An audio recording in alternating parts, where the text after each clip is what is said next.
Welcome back, everybody. We'll go ahead and start our new meeting first with a roll call. Agent. Here. Halliburton. Here. Haney Keith. Here. Nash. Here. Willits. Here. Whittings. Here. All present.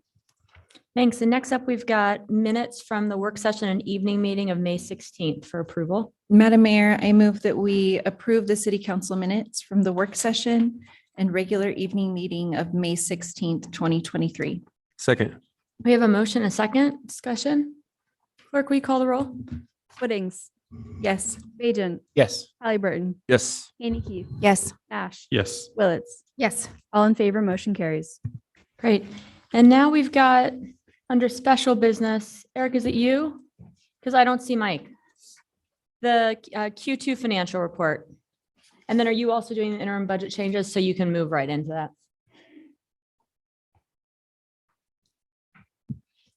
Thank you very much, Madam Mayor, members of the council. Pinch hitting today for the quarterly report and the interim budget changes. For the quarterly report, what we have for your review today is the second quarter financial report. This is the second quarterly report that we've prepared in the new format. The new format was developed to make the report more readable, more focused on information that's meaningful to the council. A lot of the reporting has moved to exception-based reporting to make finding variances easier. And there's a heightened emphasis on operations. I will state that in the first quarter or two, there's not as many variations to be reporting on. In general, you'll find as you review this report that the general fund is performing as expected, and most areas throughout the city as well, we're performing as expected. A high-level overview of general fund revenues. You can see jumping right to the bottom, percent received to date, 45.9% of the budgeted revenue amount. That 45.9% is in line with expectations. There are a couple of categories where you see some lower numbers there, such as liquor tax and sales tax. Both of those are primarily attributable to timing, not necessarily an indicator of us being below where we expect to be. Looking at general fund expenses, in total, 47.3% of the budget to date had been expended through quarter three. Compare that to the par level for personnel of 49.9%. We are tracking again below par level. That 47.6 does represent kind of where we might expect to be around this point in time. Certain personnel expenses are seasonal. If you think about things like recreation funding for Parks and Rec, we have temporary help that delivers a lot of those programs. Largely, again, at the category level, within expected levels, variance is primarily attributable to timing. The quarterly report also does include a brief discussion on our economic environment. So I'll touch briefly on employment, airport passenger activity, and the report does also outline construction activity. In terms of employment, we remain strong. The overall employment levels on a year-over-year basis are effectively unchanged from 2022, effectively 28 more jobs. Total employment increased from the prior quarter by 1.3% or almost 1,700 jobs. Looking at unemployment, the teal color bar on the left of each of these represents the city of Boise. And you can see that the city of Boise for all 3 months compares favorably with both local, regional, and beyond peers. And unemployment remains near record lows within the city of Boise. Looking at the unemployment rates compared to other Western MSAs, Boise does compare favorably there as well. There are, a couple below, but in general, City Boise or the Boise MSA is at the low end of that comparison. We report on within the quarterly report Boise Airport passenger traffic, and you can see that through the first quarter of this calendar year,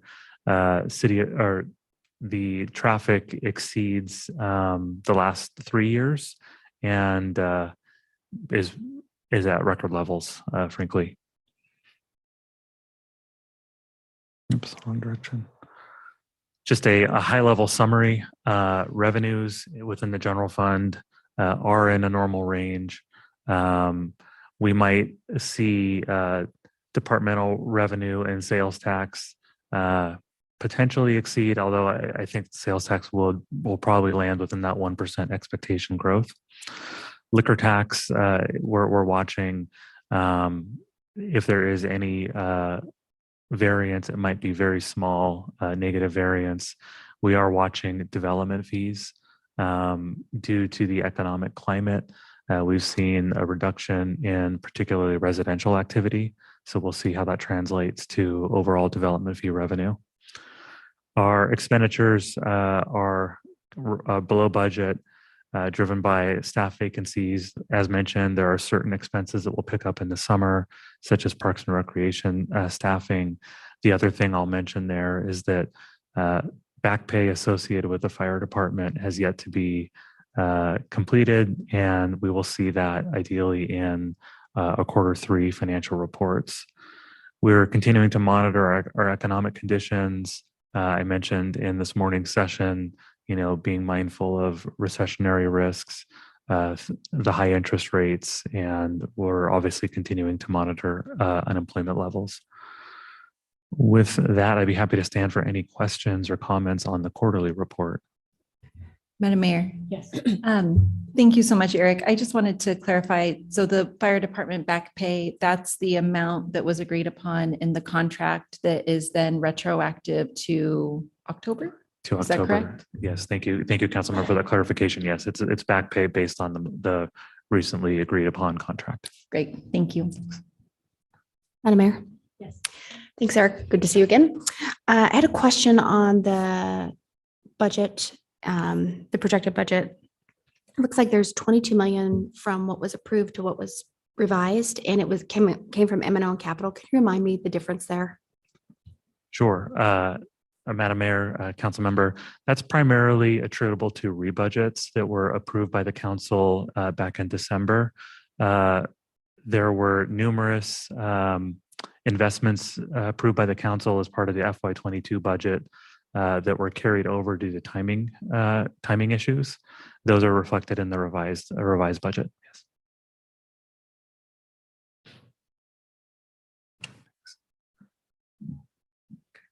Yes. You got the IBC, right? Yes, thank you, Great. Mayor. We have one IBC for the council's consideration this afternoon. It's for the completion of the West Boise Communication Center in the Water Renewal Fund. This IBC will allow for the completion of this project this fiscal year.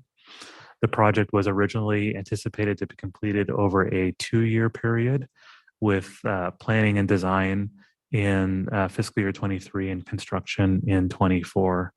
The FY23 planning work was completed ahead of schedule. So advancing this project into fiscal year 23 will help reduce the risk of supply and labor shortages and mitigate future cost escalation. The construction would therefore be removed from the fiscal year 24 proposed budget. With that, I'd be happy to stand for any questions on that project. Madam Mayor. Yes. We love when things are running ahead of schedule. So I would like to move that we approve the interim budget changes presented. Second. Your motion and second. Any discussion? All right, clerk, will you call the roll? Whittings, Yes. Bajent, Yes. Halliburton, Yes. Haney Keith, Yes. Nash, Yes. Willetts, Yes. All in favor, motion carries. Thank you. And now we will move into the consent agenda. Madam Mayor, we Yes. have one appointment still. on. Oh, thank you so much. Sorry about that. We've got the appointment of Matt Blake to the building code for a 4-year term ending May 2027. Madam Mayor, I ask unanimous consent for the appointment of Matt Blake to the Building Code Board for a 4-year term. Without objection. Well, Matt Blake is now a member of the Building Code Board. I want to thank Matt for his service. All of our boards and commissions really hinge upon residents being willing to volunteer. And so I really appreciate that. Madam Mayor, Matt had a really impressive resume and has worked on some really incredible building projects in our city. I was very impressed as I was reviewing it, and thank him for his service. And now we will move into the consent agenda. All items with an asterisk are considered to be routine by the council and will be enacted by one motion. There's no separate discussion of these items unless a council member or citizen so requests, in which case the item will be removed from the general order of business and considered in its normal sequence.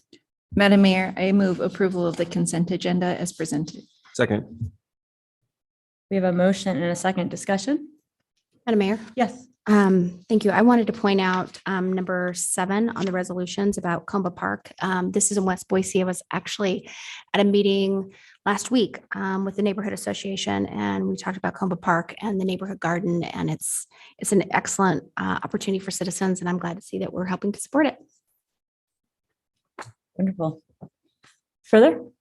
All right, clerk, will you call the roll? Whittings, Yes. Agent, Yes. Halliburton, Yes. Haney Keith, Yes. Nash, Yes. Willetts. Yes. All in favor, motion carries. Thank you. And next up, we'll move into ordinances. We have one ordinance on first, second, and third reading. Madam Mayor, I move that all rules of the council interfering with the immediate consideration of ORD 18-23 be suspended, that the portions of Idaho code requiring an ordinance be read on 3 different days, twice by title and once in full, be dispensed with, and that the records show it has been read the 3rd time in full. Second. We have a motion and a second. Clerk, will you call the roll? Whittings, Yes. Agent, Yes. Halliburton, Yes. Haney Keith, Yes. Nash, Yes. Willetts. Yes. All in favor, motion carries.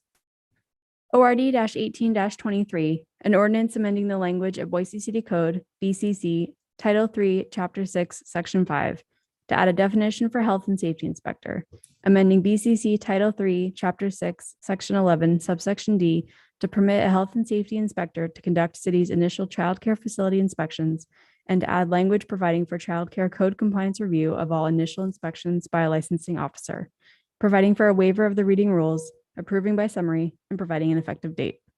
Madam Mayor, I move that ORD 18-23 be approved. Second. We have a motion and a second discussion. Yes, Madam Mayor, this ordinance we're hearing in one day because these are the proposed changes to our childcare process for approval of new childcare. It was an incredible process with one of our Harvard fellows. They really looked at the various things that were taking a lot of time for new childcare startups to get going.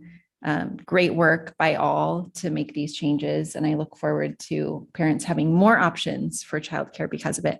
Thank you. And further, yeah, I want to thank the multi-department team and multi-agency team that worked on this. This will allow us to open childcare facilities quicker and ultimately more cheaply as well. So thank you so much. Clerk, will you call the roll? Whittings, Yes. Agent, Yes. Halliburton, Yes. Haney Keith, Yes. Nash, Yes. Willetts. Yes. All in favor, motion carries.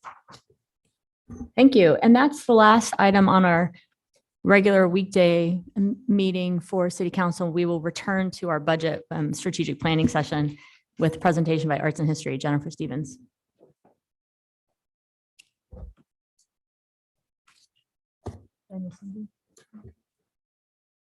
Nope, I don't think so.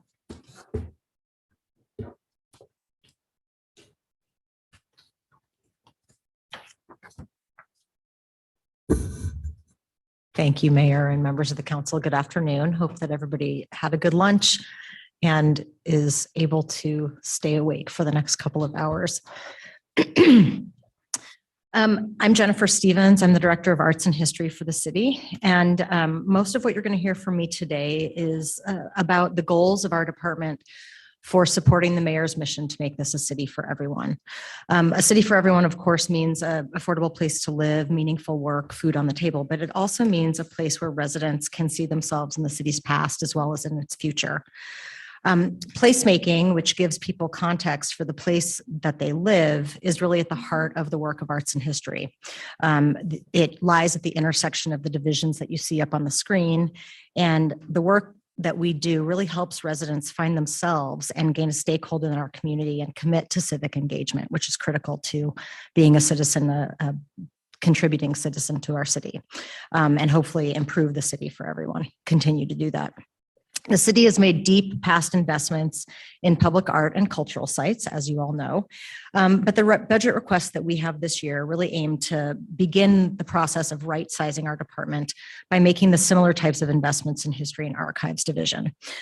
We hope to make investments here so that we can deepen our connections to the past and give our residents a stake in the city's future. Last year's investments have been absolutely critical to getting to the department where it is today. Of course, the continued public arts investments have been all over the news, and many of you attended, I know, last week's dedication of the mural on the 8th Street Tunnel, which was an important piece of art that we commissioned last year. We also continue to employ artists and commission pieces of work on the Linden District fence, traffic boxes, which are being wrapped this week as we speak. And of course, this coming year, you're going to be seeing a lot of new opportunities referenced earlier by Director Burgos and also by Director Hupp as we begin to implement the 2 master plans for those 2 enterprise fund plans. Last year's funding and investment by City Council allowed us to open the Irma Hayman House, which was an absolutely critical investment to, again, making this a city for everyone. We had beautiful art installed there on Irma Hayman's wall, is what we call it. Programming has been initiated there, and you're going to start seeing First Thursday events there beginning, I believe, in July, if I'm not mistaken, as well as additional community-led and department-led programs there. So the investment in that particular facility has been absolutely critical to the work that we're doing in placemaking. In addition to that, the City Council last year made some investments in public programming, and as a result, we have begun to standardize our walking tours in the public art realm, as well as begin to put together some standardized tours for history as well, which we're hoping to roll out by the end of this summer. And then finally, this last year, we did a department reorganization that has permitted us to really staff up with some incredible experts in the field that are doing really important work, and also provide cohesion across our different divisions so that the work that we're doing is aligned across those different divisions and that we can get the most out of the work that we're doing for each of the areas that we work within. So the goals that you're going to see in the requests that we've made this year really focus on these goals. Number 1, we want to become the community recognized experts on and keepers of Boise history. Number 2, we want to bring art to everyone in the community through public art program expansion. And number 3, we want our cultural sites to provide culture and history for everyone. So the first one of these goals is to be the community recognized experts on and keepers of Boise history. And you might ask why that is a goal of ours. And it really does lead back to becoming a city for everyone. As you can see on the screen here, choosing a past helps us to construct a future. And that is really critical. We need to be sure that we're telling everyone's stories so that everybody can see themselves in the future of our city. No one else is actually doing this work. The Idaho State Historical Society and the Idaho State Archives is focused on Idaho history. They are not focused on cities throughout the state. They may have some of that material, but it's tangential to their number 1 goal, which is to preserve the records of the state agencies and the records of the state history. Additionally, Boise State, of course, has a great library and great special collections, but they are focused and charged with preserving the history of the university. And again, while they may have materials that relate to the city of Boise and its history, it's not their charge to make sure that the history of the city is actually preserved and cared for. So it's really important. That's the why of why we want to do this work. And it's important in terms of the why also, again, that we tell everybody's stories and that we integrate those into the story that we're all more familiar with, which is the story of the pioneers coming west, plowing up the sagebrush fields and, being entrepreneurs here and starting businesses. That's an important story, but we need everybody else's stories as well to make this a complete city and to make sure that everybody can see themselves in its future. So the question is, how do we do this work now that I've explained why we want to do it? By beginning the process of right-sizing the history and archives divisions, we can actually accomplish this goal of being the community recognized experts on the history of the city. Our history division is the one that really takes these histories and brings them out into the community and tells those stories so that they become widely known. We do that through the history tours that I mentioned earlier. We do it through collecting oral histories. We do it through our lecture series that turns 20 years old this year, the Fettuccine Forum. And we do it through putting these resources online so that anybody who is going to be researching Boise history is going to come to our place first and see the stories that we're putting out there first. We also are kicking off some new rotating exhibits throughout city facilities around the city. That has not, unfortunately, most of our exhibits have been here in City Hall, and a lot of our residents don't come to City Hall to see those. So one of the things we're doing is getting these stories out to the community through the city facilities that we have, including libraries, and hopefully into our park facilities as well. So that's one part of the division. The second part of the division is the archives division.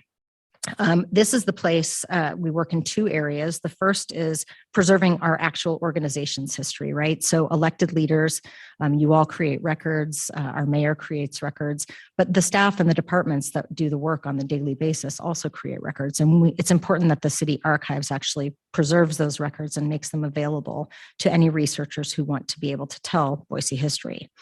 But number two, we also want to be preserving the community's history. So what you see on the screen here is a bit of an example from both of those things. The map that you see that underlies this is an old city map. If you could see the whole thing and zoom in on it, you'd see that it shows slaughterhouses that are right on our city river, the Boise River.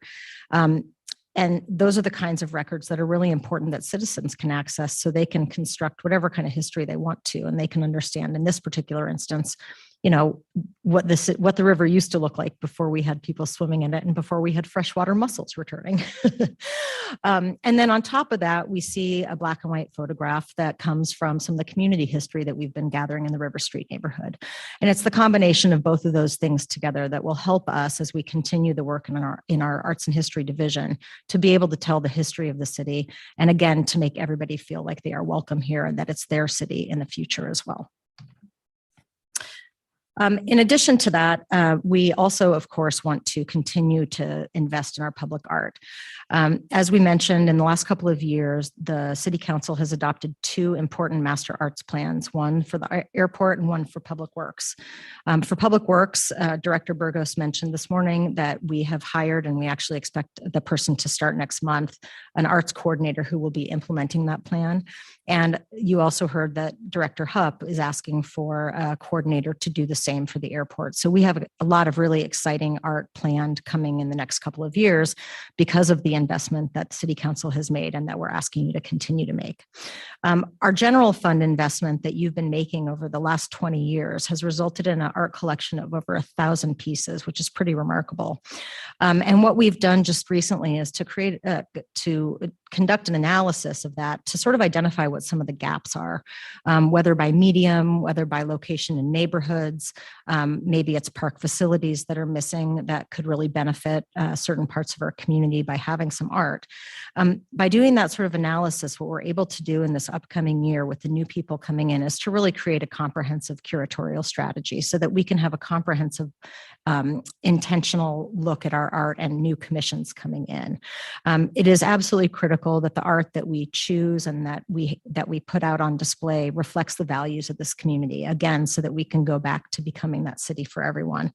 Art is one of those things that unifies our community and really creates a greater civic engagement. And so this kind of investment and continued partnership, both internally with the departments I already mentioned, but also externally with agencies like the Capital City Development Corporation, is very critical for continuing that work.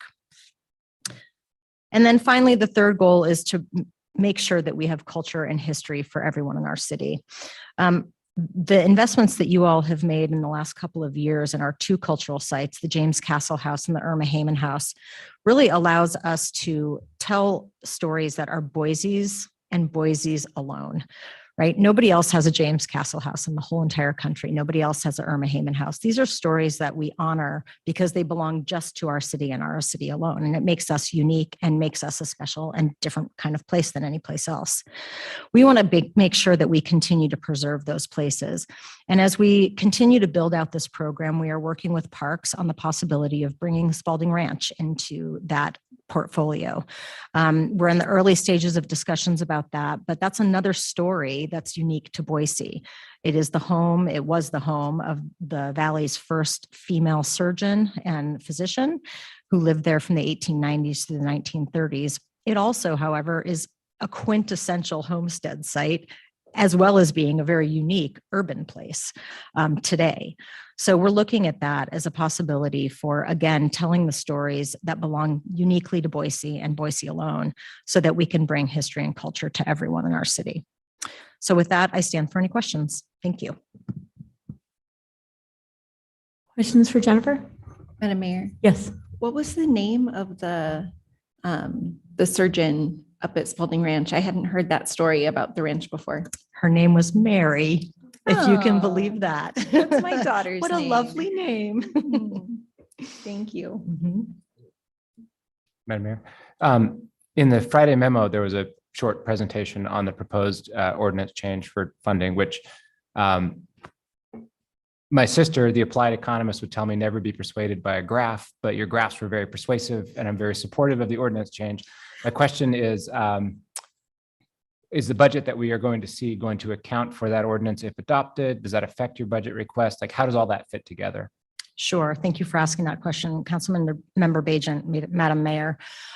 The budget requests that you're going to see in the budget ask have nothing to do actually with the percent for art ordinance, which we, as you mentioned, we put in that memo. That should be a net zero revenue change if that ordinance is adopted, the revised ordinance. And the requests that we have for this year are actually fairly modest for the budget. Again, we're kind of at the early stages of right sizing the History and Archives Division. So some of the requests that we've made are pretty modest with regard to that, but we're hoping to build the foundation so that next year we can make some bigger investments as we sort of get the basics right this year. Okay, great. Well, with any luck, we will have no more conversations about the percent for art ordinance, and I'm looking forward to seeing it happen. Thank you so much. Thank you. Thank you. Thank you. All right. Next up, we've got Chief Weiniger, police budget. Welcome. Madam Mayor, members of council, my name is Ron Weiniger, and I am pleased to be with you today. I don't know if it was intentional or not that I was scheduled directly after arts and history due to my status as being ancient history, having been here a long time, but I thought you were going to say your status as artsy. maybe that too. But it is my pleasure to be here, and my intention to start the discussion with some framework around some of the things that we are going to be asking and presenting today. So I'd like to start with a story, and that does not mean that it's a bedtime story, even though it's after lunch. So just wanted to frame the discussion around community policing, because community policing means different things to different people. And so I just wanted to touch on my start in the career. Almost 3 decades ago, I went to the police academy put on by the state of Idaho. And in one of the classes, I remember we watched a video produced probably sometime in the 1960s during what we call the professional policing era. And that was an effort to professionalize law enforcement. And during that era, policing placed great emphasis on crime control through law enforcement and high police visibility, and police work was conducted in a relatively reactive way. But this video that we watched was very humorous, as a matter of fact, because it showed police officers kind of jumping into the rescue. All you had to do was call the police and they would take care of any problem that you had and just step out of the way. And for those of you old enough to remember the reruns of Dragnet, just the facts, ma'am. That was what was going on in that era. Fortunately, we learned many good things happened in that era, but we have learned and have known even for the last 3 decades that community policing is really how we solve issues and problems and work in partnership with our community. So that's more than just taking a selfie at a community event and posting it on social media. Real community policing is where we partner and work with members of the community to resolve issues and solve problems. And I just want to point out that the Boise way of doing business in the police department for many years, in fact, decades, has been community policing. We've embraced that during my career and we've made many changes and improvements. We haven't always been perfect, but I go back to clear back to 1971 when Boise Police Department first placed its first school resource officer in a school in Boise. And that was an effort not to catch kids doing things wrong, but to mentor and create relationships so that they would have a resource to go to if they needed help or assistance. And that has continued as a program to this day. And we have great relationships over many years with the school district and personnel there. Another thing that we have done and led the way throughout the nation is our refugee liaison program. Several years ago, I had the opportunity to present to the Major Cities Chiefs Association how our refugee liaison program worked, where we provided information to new refugees in this country that were rehomed here in Boise and helping them to understand both the criminal justice system and other things that are difficult to navigate for somebody who didn't grow up here. That has led to a number of different liaison positions within the department where we reach out to vulnerable populations in our community.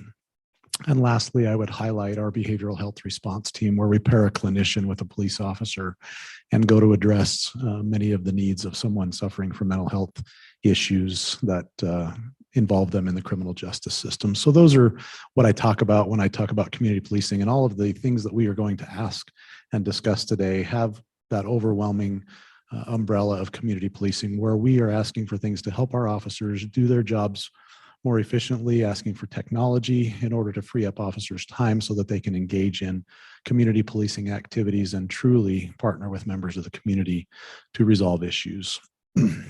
That, as well as some equipment and resource requests to be able to free up officers' times to do those things, are what we will focus on. In February, on February 28th, Chief Niemeyer of the fire department was here. And we both made a presentation talking about some of these things, and we jointly presented as a public safety team. The slide before you right now discusses the public safety priority initiatives. And these involved, as you remember, response evolution, workforce stabilization, capital investment, capital planning and investment, and employee wellness is an overarching goal. All of our asks fall into these areas and these initiatives. And I would like to now turn over the time to Deputy Chief Brooks to discuss some of the specifics about our strategic plans long-term and those specifics on how to meet the priorities that you have set as a council, as well as we have as a department. Deputy Chief Brooks.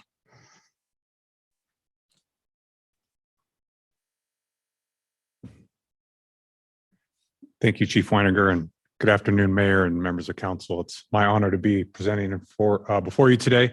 My name is Tammany Brooks. I'm the Deputy Police Chief, and I will start by giving you a brief overview.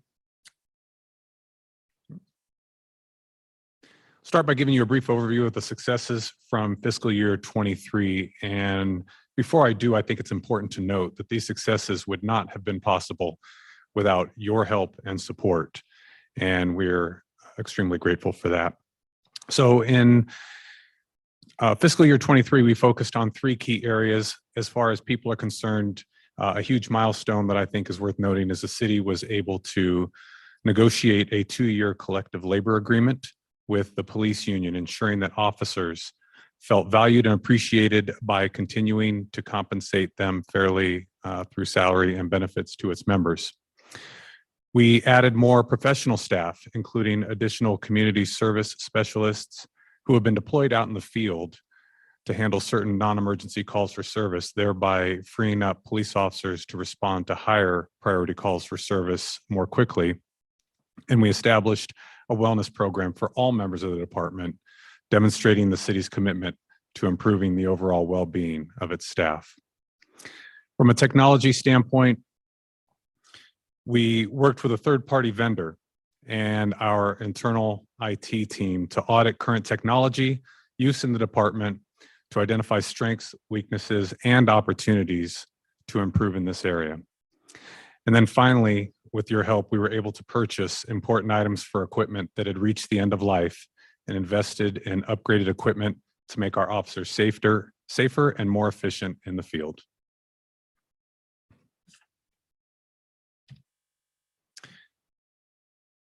So back in February 28th, as Chief Weiniger mentioned, Chief Weiniger and Chief Niemeyer presented a summary of the Public Safety 5-year strategic plan to Council.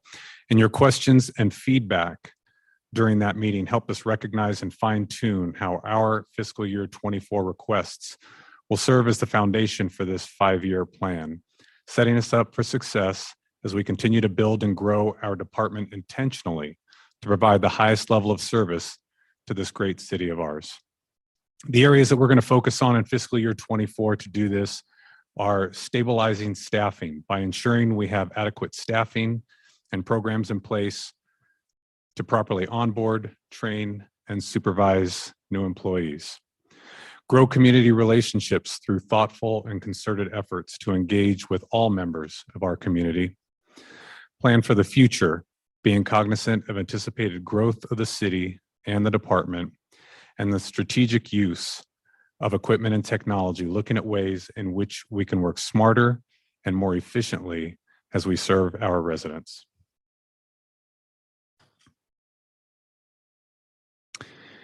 So as we talk about stabilizing our staffing, we're really speaking about our most valuable resource in the police department, and that is our human resources. And we identified key areas that will guide us in a meaningful way towards stabilizing our staffing levels. But before I say more, I'd be remiss if I didn't give credit and thanks to our internal HR team for all their help and work and partnership in this area. Now more than ever in this extremely competitive job market, we believe investing in recruiting, hiring, and properly training both sworn police officers and professional staff alike to support our public safety mission is the bedrock to being a healthy organization and necessary to continue providing the high level of service our community deserves, even as the city's needs and population continue to grow. Continuous professional development through ongoing training, coupled with active leadership and supervision, will prepare our employees for the ever-changing demands and challenges ahead. And of course, fostering a culture of wellness will allow our employees to be the best versions of themselves, both personally and professionally, resilient to the demands of the job and fit not just physically, but mentally, spiritually, and emotionally as well. Ensuring our commitment that the community gets the very best public servants responding to help them during their time of need.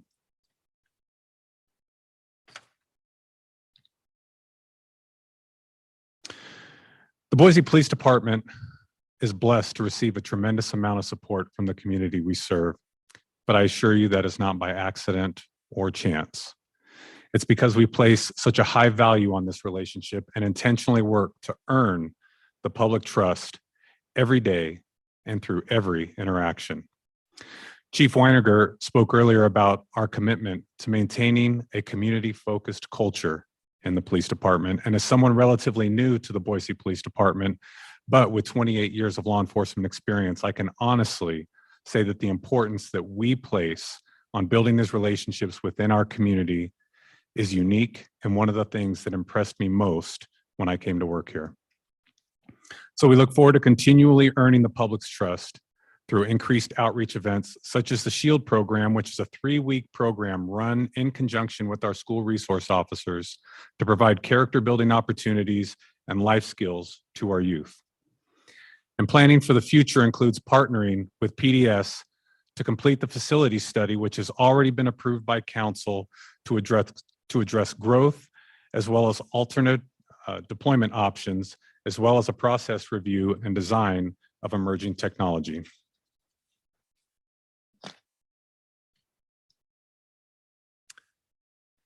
Equipment has always been an important part of public safety, and our proposed strategic use of equipment includes and entails upgrading equipment to enhance scenario-based training, which in turn will help ensure and improve the safety of our officers and the community members. And finally, as we move into this next fiscal year, we would like to take the next steps that were identified in the technology strategic plan to improve records and data organization, thereby creating efficiencies for officers, reducing redundancies and disparate systems for data collection, and allowing us to create more public-facing dashboards to increase reportable data opportunities so we can be more transparent to our community.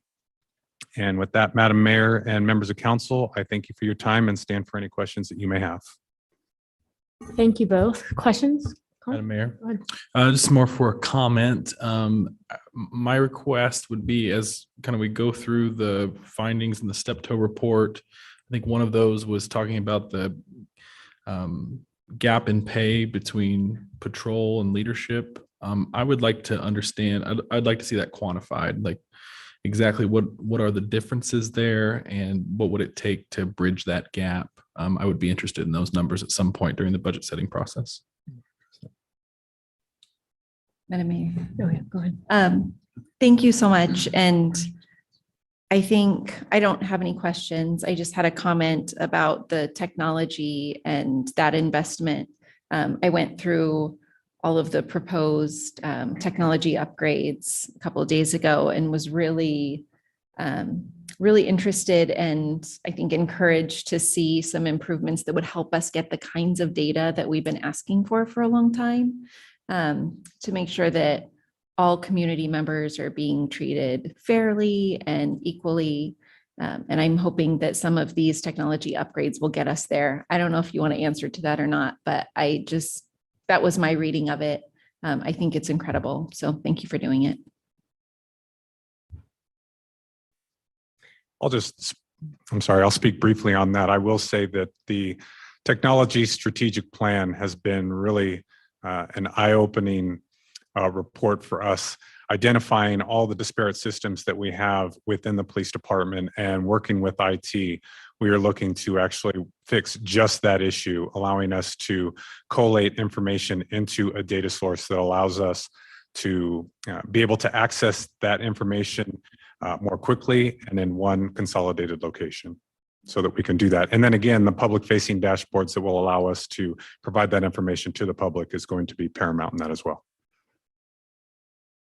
Go ahead. Madam Mayor, Chief, Deputy Chief, thanks for the presentation. As always, I want to thank you for continuing to invest in wellness and mental health for your folks at the police department. I think it's so important. You know, the community's best day is when all the officers are having their best day as well. And so I think that that's something that we always have to invest in. I have a couple of questions. One question kind of similar that I asked to Public Works earlier. I think that there's some new positions that we have accounted for in the budget. And I was wondering if you could talk a little bit about what those new positions might be. Sure. So there are 9 FTEs that have been requested in this fiscal year. The first is a lieutenant for the Professional Standards Division, which oversees not only the recruiting and hiring process, but also the policies, as well as the internal affairs or corrective action process within the police department. So we're looking to bring a lieutenant into that division to help with that workload. We are also looking to bring a lieutenant into the Special Victims Unit, which is the part of the Criminal Investigations Unit that specifically deals with people who are victims of interpersonal violence and sexual assault, and ensuring that we have the proper span of control and supervision and management in that area as well. 2 of the positions are in the training division, and one of the areas that we have identified is a growing need for additional training throughout the police department. And that not only entails the initial police academy for new recruits, but also the ongoing training and the professional development training for our current employees. And so we are growing that division as well so that we can adequately train not only new hires, but the continual training of all the officers throughout their entire career. We also are short one patrol officer during the overlap, which is kind of your swing shift mid-afternoon to evening hours. And right now we do not have adequate supervision, and we have a span of control issue in that area as well. So we're looking to bring on one sergeant there. And then 4 professional staff. And the professional staff includes one person for the human resources and administrative portion of the new hiring. And another is for an administrative position for our training division as well, for record keeping for not only the academy, but the ongoing training that will be occurring, as well as an additional person for supply and equipment, as well as the fleet, and then a community service specialist to offset workload that is growing in our criminal investigations division as well. Perfect. Yeah, I really appreciate you coming prepared with those answers. I think I had asked for that in a previous session. So thanks for following up on that. And that kind of added or answered one of my other questions as far as some of the professional staff that went with that as well. So that's great to hear, because I do think that you sometimes get questions if there's vacancies within the department or so many vacancies, then, why are we looking at adding additional staff? And so knowing what those specific positions are going to be, I think is really, really helpful. And I guess the second question, you had kind of mentioned this sort of strategy of using equipment and technology. And I don't know if you said this or if it was me thinking it, to use police to really focus on some of the other things that we want them to be working on, and maybe less time not focusing on some of those other things. And I was wondering if you could maybe speak a little bit more towards, what that is that you're looking at. Correct. Madam Mayor, Councilmember Halliburton, I will start and then let Deputy Chief Brooks conclude. But one of the things that we are looking to expand is what's called our e-cite technology. And when you talk about issuing a traffic citation, that is a labor-intensive process currently, because you have to stand there or sit there and fill out a form with a lot of different information.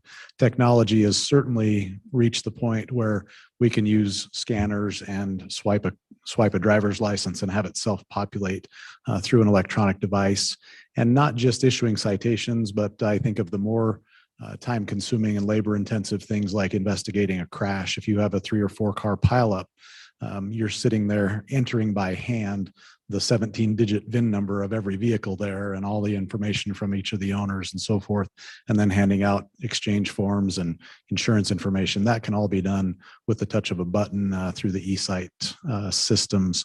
And so that's one of the things we are looking for. Currently, we have a few officers that have that capability, but we want to expand that throughout the department. So that's one small example of using technology to free up officer time to be able to focus on more important duties than sitting at the scene of a crash and tying up traffic for another hour or 2, depending on the circumstances.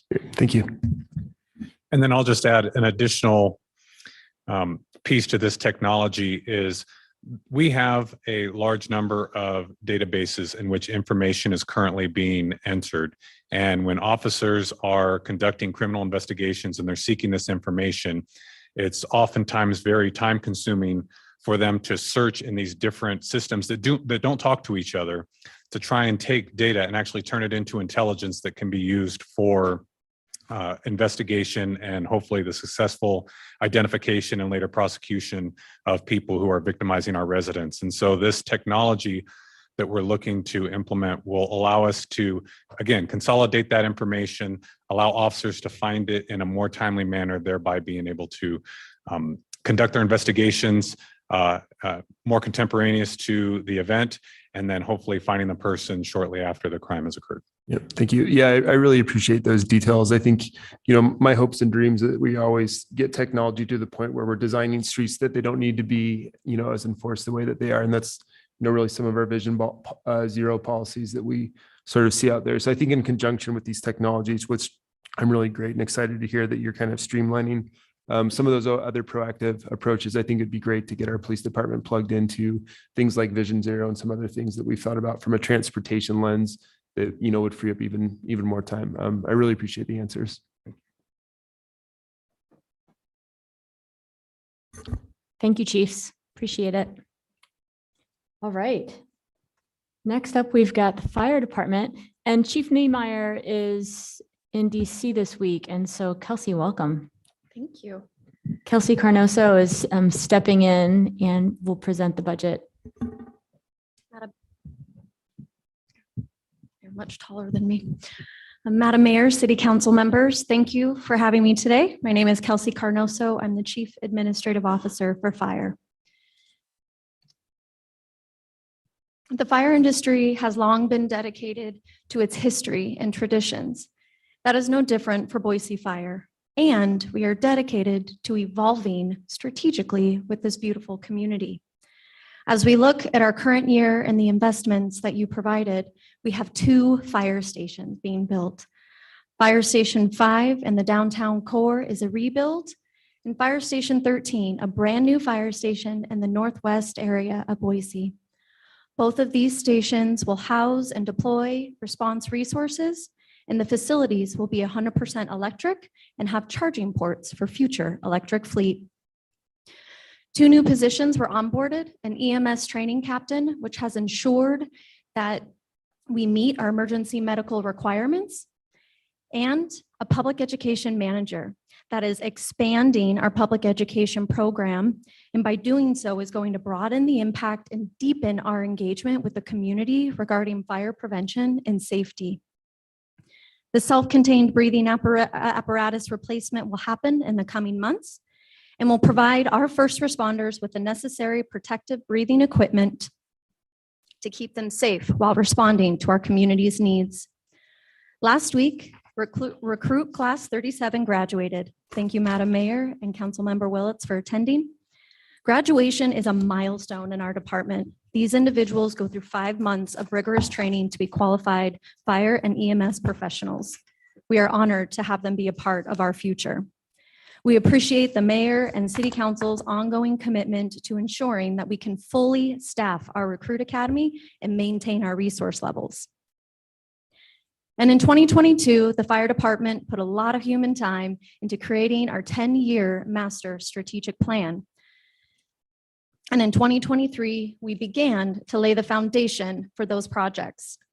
The strategic plan is important to note today because it is our roadmap of evolution when it comes to staffing, fleet, facilities, programs, and projects. And it allows us to be strategic during this annual financial budget milestone. As we look into 2024, we have organized our requests by the relevant public safety priority initiatives mentioned before police's presentation. Each year, we will continue to organize our requests in this way to show our dedication to these priorities. Response evolution. Within response evolution, it is a priority to find efficiencies to reduce our total response time, seen up here on the screen. When arriving on scene to a structure fire, before entering that structure, there must be 2 people on the outside and 2 people ready, prepared to enter the inside, 2 in, 2 out. Currently, our fire engines are staffed with 3 crew members, meaning they have to wait for a secondary unit to arrive in order to get that 4th person. Secondary units can take anywhere between 1 to 3 minutes. For service areas that are surrounded by other stations and have good mutual aid opportunity, they're on the lower end of that response time. But for stations on the perimeter of our service areas, they're on the latter end of that response time. And due to the quality of the ways in which our products are built these days, fires happen fast, so seconds matter. It is within our long-term plan to implement 4-person staffing into all perimeter stations, and in FY24, we are recommending that Station 15 in Hidden Springs be the first station. Not only do they already have the infrastructure to support this increase, but as a proactive response to that development in South and Southeast Boise.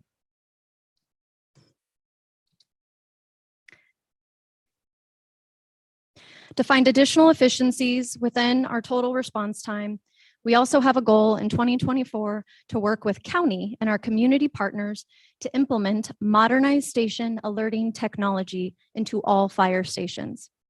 Station alerting is focused on reducing the process time between when a call takes place and the crews are notified by up to 30%.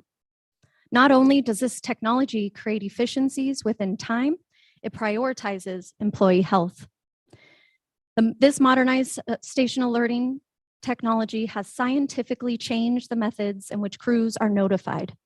Current alerting systems create a physiological jolt when that alert happens, impacting the body negatively over time. By alerting the lights and sounds just a little bit, there is a decrease in that negative impact to first responders' bodies. Staying in the theme of employee wellness, the Boise Fire Department has a program near and dear to me called the Lifetime Wellness Program. It is focused on the holistic betterment of our employees from hire through retire. Within the 7 pillars seen up on the screen, we aim to create a supported and resilient fire culture that cultivates healthy first responders. In 2024, we would like to provide additional support for our mental and physical programming. Our current programming has made a significant impact on the health of our employees. With additional support, it will allow us to expand resources and work with professionals to provide us with more advanced education, tools, techniques, and equipment to better care for the mental and physical health of our first responders. We believe that this work can reduce injuries by up to 2% over the next 5 years. Workforce stabilization. In 2024, the Boise Fire Department will need to hold 2 21-person recruit academies. These academies will allow us to maintain our resource levels, but also ensure that Station 13, when it opens in early 2025, is fully staffed and ready to respond when that first alert happens. To increase diversity and the number of candidates interested in Recruit Academy, Boise Fire Department has developed a recruitment program. This program has produced a strategy, that is in response to the 34% decrease in candidates we've seen over the last 5 years. This reduction in candidates is not unique to Boise. It is happening all over the fire industry.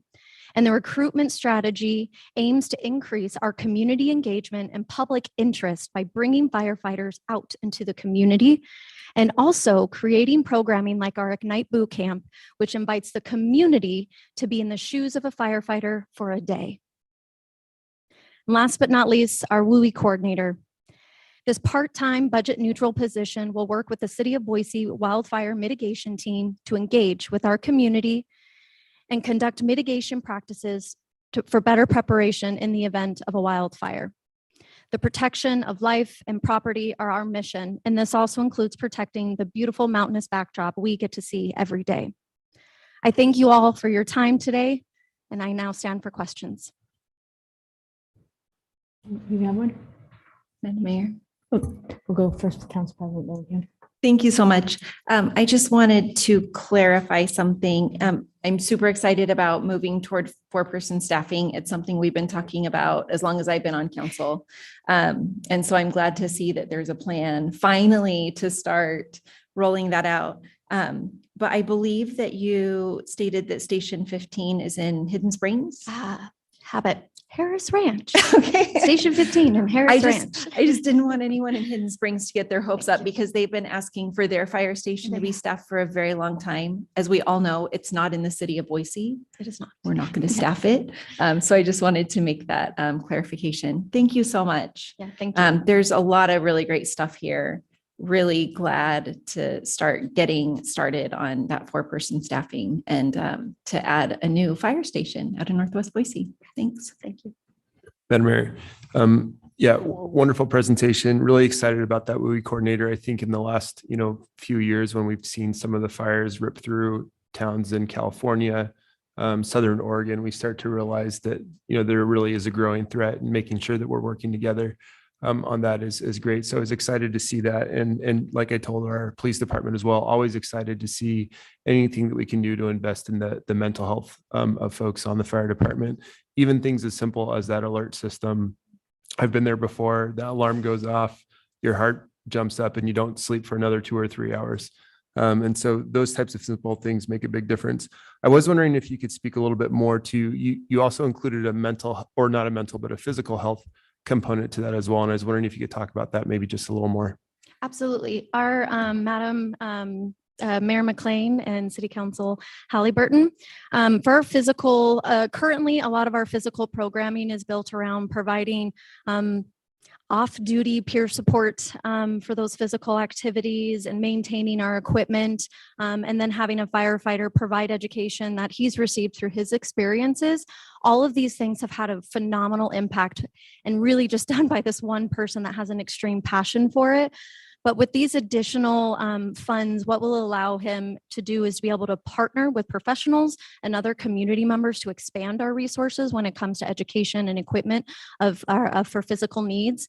And it also will allow him to start engaging with other mental health professionals, because our goal is that we really need to connect these two. These two are tightly aligned. And so by being able to give funding to both of them, they're both going to be able to move forward down that road together, as opposed to opposite or fast or slow. Yeah. Anything further? Kelsey, thank you so much. Thank you. And next up, we've got the council president who will be presenting the council budget, the council office budget. Welcome to the podium. Well, thank you, Madam Mayor. I can guarantee that this is not going to be the most polished presentation of the day, because everyone here has set such a great example, and really, I mean, it's amazing just to have such a professional team with the city. So I'm here today representing the Office of the City Council. Let's see, I think I have a presentation, but I've never done this before. Okay. Oh, touch it. Don't touch it. Yeah. Oh, okay. You just that one? Yeah. Okay. Here's the button that you press to advance the slide. That's great. All right. So here is the Office of the City Council as part of the overall budget. As you may know, we have the Office of the City Council and also the Office of Internal Audit, making up 0.3% of the overall city budget. The Department of Internal Audit was established to help us maintain financial accountability in the city of Boise, make sure that taxpayer funds are being used wisely.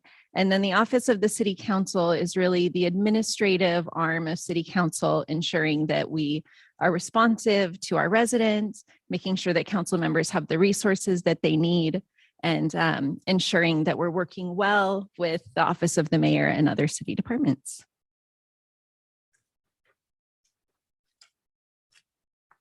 So we have not expanded our staffing in the Office of City Council, I think, for a very long time. Nobody knows exactly when we went up to our current staffing approach of 1.5 staff, but I thought it was really important that we look at that and make sure that this is actually optimal staffing for the Office of City Council. So what we did this year is we worked with a team at Boise State in their organizational performance and workplace learning program. That's a graduate program. So what they did is they interviewed our city council staff, they interviewed members of city council to really try to figure out what kinds of resources that council needed to accomplish our goals. The kind of general goals that they heard were that people wanted to be responsive to constituent needs. They wanted to have open lines of communication between residents and themselves, and then staff follow-up. And I think that what they came up with was that a lot of that stuff is not happening right now in our current configuration. There's a lot of dropped communication. There's a lot of cloudiness around if communication is being followed up on. We have several channels into the Office of City Council, whether it be telephone, social media channels, email. And so they really looked at that holistically and developed a series of recommendations. One of those recommendations was increased staffing. They really recommended a staffing model that was a little bit more personalized to council member needs. And some of that was because we're going to have an entire council that's elected by district. And the anticipation is that resident requests will be a little bit more voluminous for each member of council, because each resident will know exactly who their council member is. And so in anticipation of that, we're proposing an increase in staffing by 1.5 staff members. And the structure of that would be, we would still have our general chief of staff of the Office of City Council, but then we would have 2 additional attaché positions. And each one of those attachés would serve 2 members of council, with the chief of staff serving council leadership.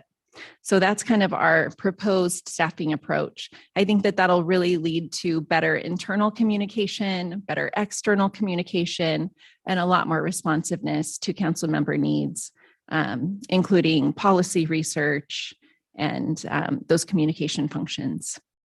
We've been working really hard with our HR liaison on determining what those positions are going to look like and what their job descriptions and responsibilities will be.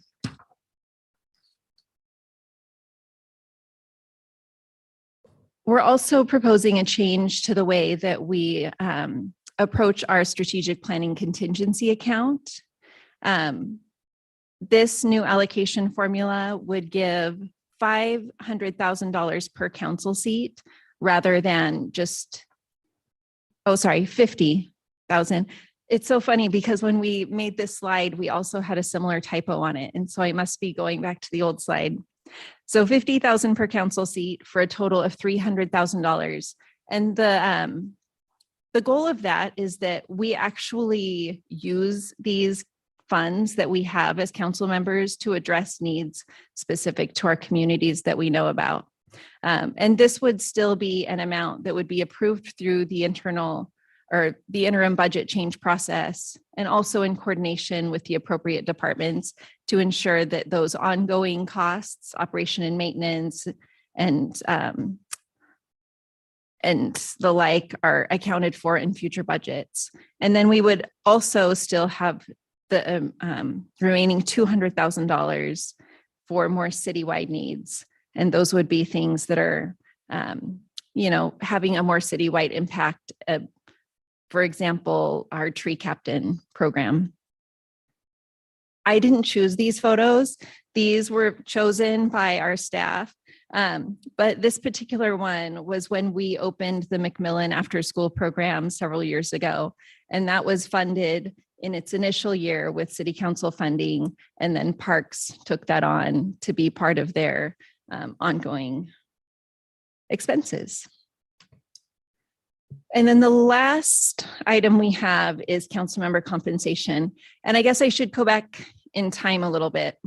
So our city council staff took on a research project at the direction of myself and Council Pro Tem Halliburton, and really looked at our peer cities to ask these questions. What does the Office of the City Council structure look like? What do various staffing structures look like?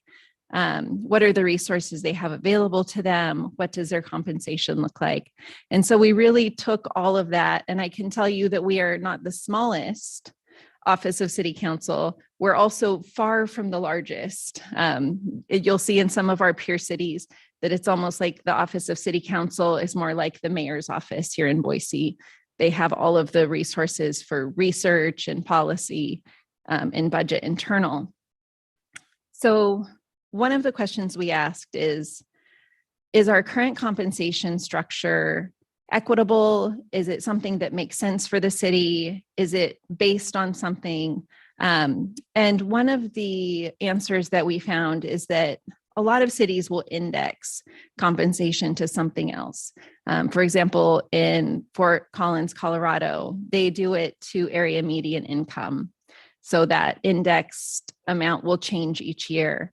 Salt Lake City indexes to 25% of the mayor's salary, which is also, I think, apparent in a couple of other cities. And so I just wanted to bring this up, not for a decision today, but just for us to start thinking about, does our structure make sense for the city? Would it make more sense to index it? And I think that what we would get out of that is the opportunity for more people to serve. I think of part-time stay-at-home parents who might be able to serve where they wouldn't under the current compensation structure. So those are the items that we had for the Office of City Council, and I'm happy to stand for any of your questions. Madam Mayor, first, I want to say thank you to Council President Woodings. I think that both of us and many of us over the last several years have seen a need to make sure that we have good systems and procedures and policies in place with how we operate. The same that you would want any organization to have. It just so happens that City Council and the way that things work is it's a little bit hairier than the way that most organizations work. Nobody's got a boss other than the public and the community. And so trying to figure out ways to do things in a really equitable way is really important. And I think increasingly important as the city grows, as expectations grow, as we move into districts, it's important that we don't fall behind, but that we, make sure that we've got good procedures and systems in place to address a lot of these things. So I want to say thank you for the work. I think it was desperately needed and something that we'll have to continue to do down the road. This is probably the first City Council presentation during a budget session that we've had, at least since I've been here. And so I think that that's a great regular practice for us to really make sure that there's an obligation to be thinking about how we need to grow and evolve and change as well. So I just want to say that I really do appreciate the work that went into it and the students at Boise State, and then certainly our existing City Council staff that we have in really trying to take a stab at how things might change in the future, because it will. And one thing I really want to make sure that I know that I think that the council contingency funds, the way that you have it set up, is really, really well done. I think it's really, really important that there is a large group of funds for council to figure out how we want to use together, for some bigger initiatives, but that each and every person, especially as we move into districts, has the ability to use some funds in a specific way that maybe addresses a specific need in that area or a need for the entire, city as well. And that we do it in a really transparent way with those interim budget changes. So I really appreciate the way that you set that up. Thank you. Madam Mayor. Thank you, Council President Woodings, for that presentation. I just wanted to make a comment with respect to the compensation increase, in large part since it will not affect me. I did want to support your very thoughtful approach on that issue. I do think it is really important for us to set up an opportunity that individuals, regardless of socioeconomic status, can have an opportunity to participate and be a voice and represent their community here on City Council. And I do think that's a really important, given that it hasn't been something that has been increased or evaluated in quite some time. I'm really glad that you took that initiative on and proposed that today. Thank you. This also is something that will not impact me. It would be a change that would take place next January for the incoming council. And I really agree that, having had the experience that I've had on council, the time commitment is not sometimes part-time. It's actually a really significant time commitment. But I think that if we do really look at that holistically, we can actively serve to increase the number of applicants and the pool of candidates that we get, because it might end up making a little bit more sense for some families where it doesn't make sense at the current compensation level. Madam Mayor.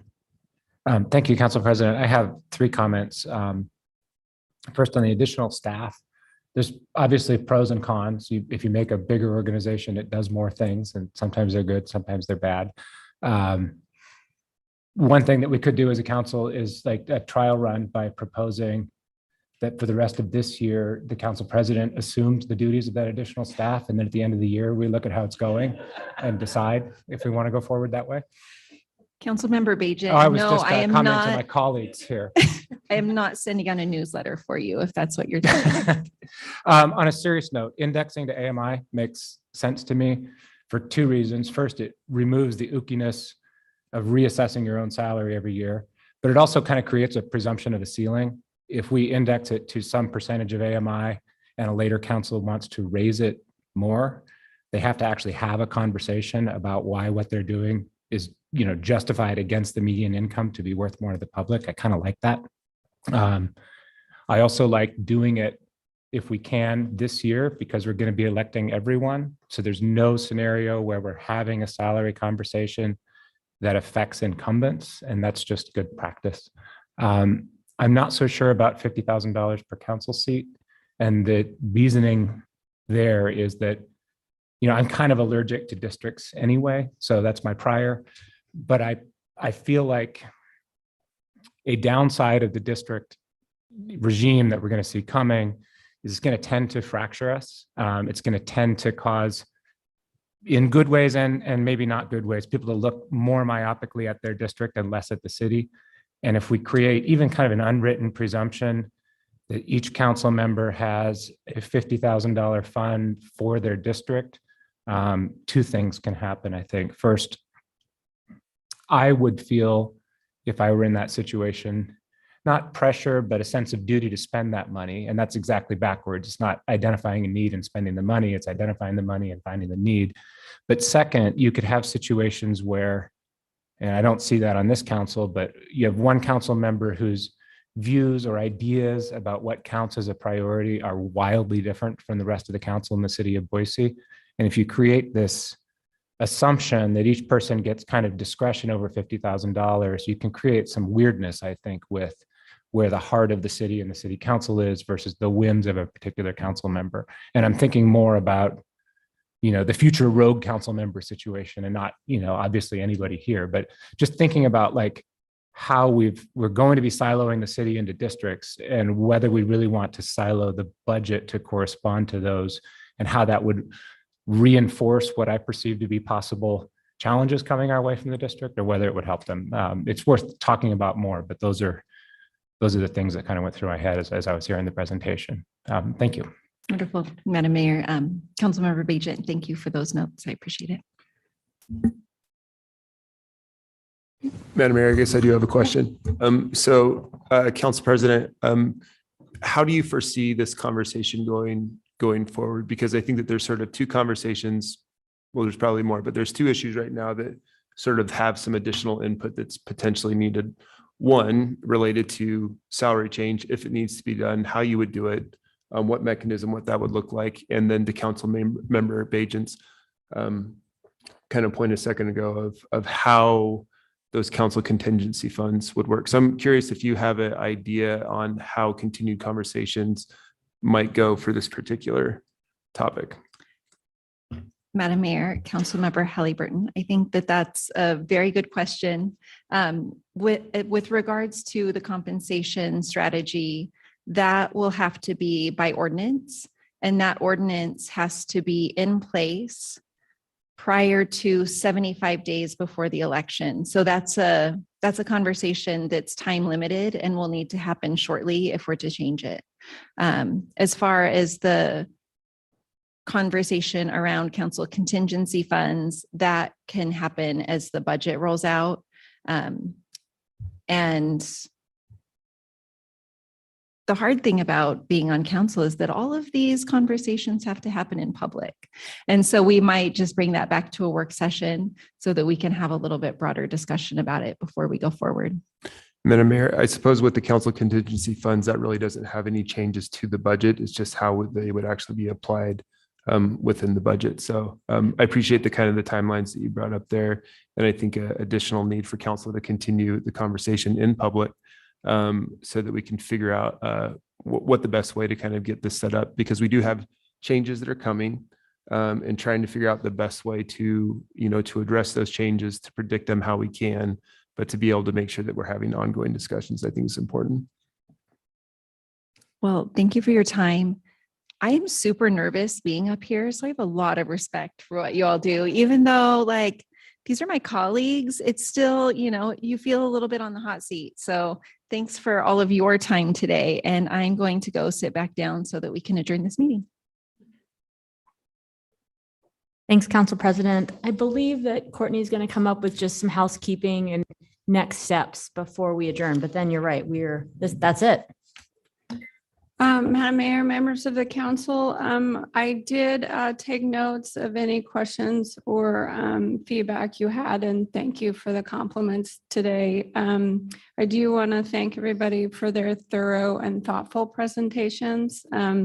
I hope you learned what you were hoping to, and that you're as excited as we are to not only present this budget to you, but to do all the work associated with the resource asks. So I will follow up on the few things I noted. The list is not extensive, and we will work with the Ada County assessor to get her scheduled when we can. And with that, thank you very much. Well, thank you. And just a reminder, I had one more slide. Just can you push forward just so that folks can see, the public can see the timing?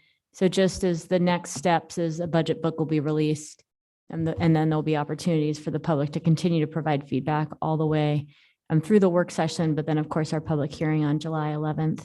I want to thank all of our department directors and all of your teams that helped make today possible.